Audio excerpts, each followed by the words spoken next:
Tom Labrie again for Labrie's Waterbed Warehouse. And we're going to talk about movies again. I'd be all over her if Red Foreman wasn't her dad.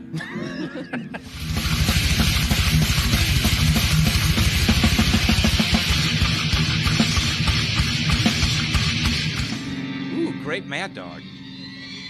You know, at a music festival, those would be $15 a piece. That's Mad Dog 316.